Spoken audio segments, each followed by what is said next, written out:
ebitukolera eggwanga n'abamaama baffe nga tumaze obakebera embuto ensonga enkulu eri nti tukendeezaako ku muwendo gw'abakyala abafiirawa mu ssanya. Proscovia asaba ono ng'akola nga muzaalisa omutendeke ku Kiganda Health Center mu disitulikiti y'e Mubende agamba bye bakola okutuuka wano bingi.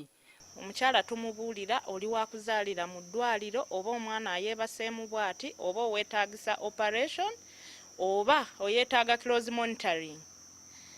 Tubakebera pressure nga twetaaga kutangira pressure okubayisa bubi mu kuzaala oba nga bali ki mbuto ne tubateeka ku ddagala.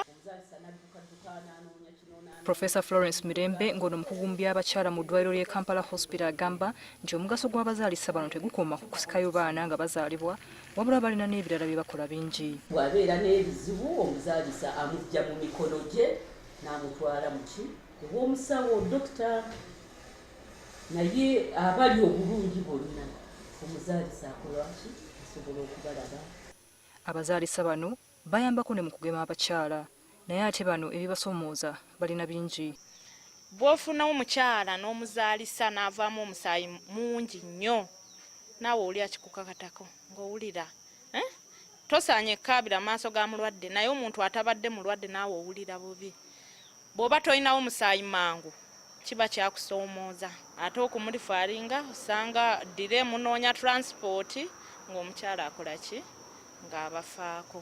Ono nga yakulira abazaalisa abatendeke mu minisitule y'ebyobulamu agamba ebizibu nabo babimanyi. Ssente ntono nnyo okusinziira ku mirimu gy'akola ki gy'akola. Abazaalisa baffe bakyali batono okusinziira ku bungi bw'abantu mu Uganda eno. Nti weesanga nti omuzaalisa omu ali ku health facility katugambe nga health center 3 ababeerako alaba abakyala bano abazzeewo kunywa eddagala yakola ku family planning ate aba akyakola ku family planning ate ne bamuyita omukyala atali ali mu leba ate alina okukola ku bana abazze okubalaba nga bamaze okuzaala ate era ne waba tewali munansi katugambe omulwadde azze ku ssaawa eyo era yaba alina okumujjanjaba.